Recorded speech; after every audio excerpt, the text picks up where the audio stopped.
Como aconselhar membros da igreja que não enxergam suas práticas, que são públicas, como pecado? Como, por exemplo, um casal que mora junto, mas não são casados, ou um casal homossexual que não enxerga a homossexualidade como pecado. Vai pregando a palavra. A fé vem pelo ouvir e ouvir a palavra de Deus. Uma hora, se for de Deus, clica. Agora, eu acho que tem uma ilusão também. Eu não vou falar que seja por causa de uma prática ou outra, tá certo? Mas eu acho que tem muita gente que até acha que é crente, mas não é. Acho que tem muita gente que aparenta ser crente, mas não é. Então, acho que tem muita gente que até meio que é a ideia do joio e do trigo, entende? Então, assim, vai pregando a palavra, vai pregando. Não pregando sobre necessariamente isso, vai pregando sobre a direção de Deus para o ser humano. O Espírito Santo há de convencer os filhos de Deus aquilo que agrada a Deus. Então, a gente, acho que acaba sendo desafiado pelo Espírito Santo a amar a Deus acima de todos os outros amores. Isso significa que as mentiras que eu amo, em algum momento, elas vão de ser desafiadas pelo Espírito Santo para eu substituí-las pelo amor verdadeiro a Deus. Então, eu acho que o que está em jogo é a adoração. Então, como Jesus falou, né? O que importa é que Deus é espírito, importa que os seus adoradores o adorem em espírito e em verdade. Então, eu acho que existe uma adoração verdadeira, genuína, que precisa ser gerada em nós. E acho que o meio mais seguro é anunciar a palavra de Deus. Vai pregando. A fé vem pelo ouvir a palavra de Deus. Vai pregando, uma hora clica se for povo de Deus.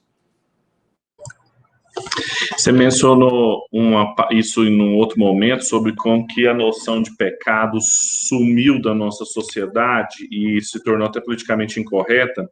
A gente já está lendo o livro desse mês, né? Porque o aconselhamento bíblico foi em novembro, e em dezembro a gente está lendo do Van Hooser, Pastor como Teólogo Público. E ele começa citando uma palestra de um psiquiatra chamado Karl Menninger, que são as palestras de Stone, que ele deu lá nos Estados Unidos, aquelas do Kuyper, né? E o título era Sociedade Sem Pecado. E ele, um psiquiatra, falando que a noção de pecado tinha sumido e que uma sociedade sem uma noção de pecado, uma sociedade mais empobrecida. E a versão desse livro em língua portuguesa foi traduzida pela Clarice Lispector. Então, assim, é tipo um crossover absoluto, assim, de uma noção bíblica de um psiquiatra falando sobre isso, e aqui no Brasil traduzido pela Clarice Lispector. Mas, assim, como é real e como que a gente, com isso, com os próprios cristãos encurralados nessa questão de ausência do pecado, a gente não prega, a gente tem medo de pregar, e a gente manda as pessoas, a gente tem muito mais liberdade de mandar os nossos amigos para o terapeuta do que para os conselheiros bíblicos, assim, não tem problema mandar para o terapeuta, às vezes necessita mesmo, mas assim, a gente não manda para o aconselhamento bíblico, a gente não tem hábito de se aconselhar com regularidade, com constância. Isso aí. Inclusive, há situações que as pessoas falam assim, me indica um terapeuta, mas, por favor, que não seja cristão. Exatamente. Prefere que não seja cristão. E o que é pior, dependendo do caso, eu vou concordar. Exato. Dada a circunstância, melhor não. De tanta loucura de antropologia, porque daí mescla tudo, entendeu? Aí fala, por exemplo, para você perdoa, suponhamos, um pai estupra a filha. Vamos fazer agora esse link de vocês e não sei o quê. Então, para essa terapeuta cristã, vamos colocar essa menina de novo debaixo do teto desse pai. Veja bem, como assim? Entende? Então, há situações e situações.